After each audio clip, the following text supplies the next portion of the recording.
Now, the government says it's done all it can to deal with the outbreak, but there are fears that the healthcare system could be tested if the number of infections blows up.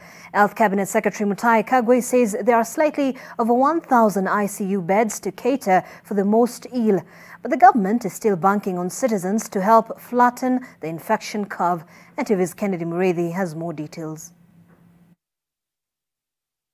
The threat posed by the coronavirus here in the country is manifesting itself in the numbers that continue to soar daily.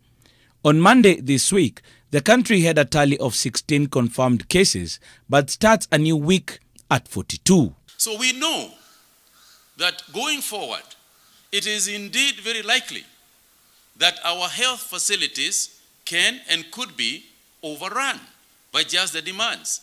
And this is why we are saying this is not a government issue alone.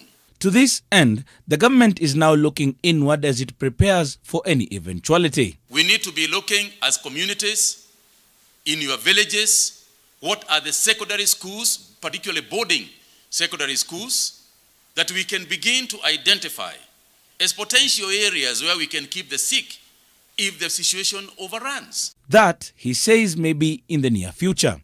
For now, CS Kagwe says the government has done all it can, hailing efforts by health workers countrywide.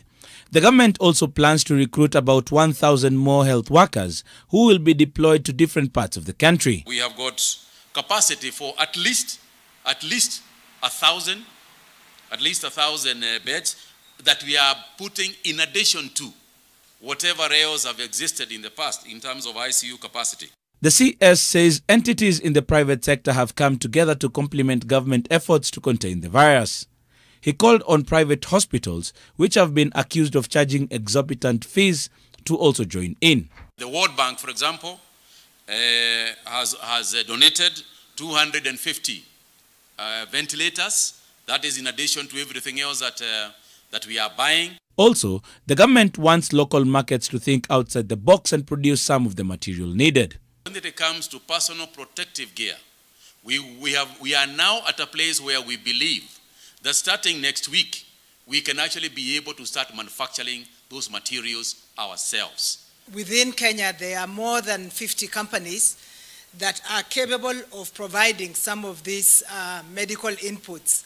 Katika kila shida, lazima kuwe na opportunity.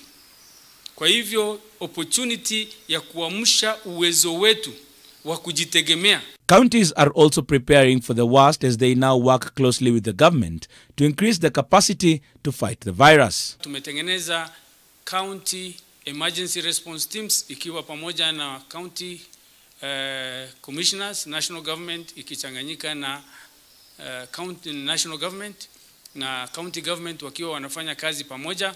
But even as the government notes that it has not gotten to those unprecedented levels that require so much manpower to contain this particular disease, it is actually preparing you for the worst if you do not follow the guidelines that it is providing on a daily basis.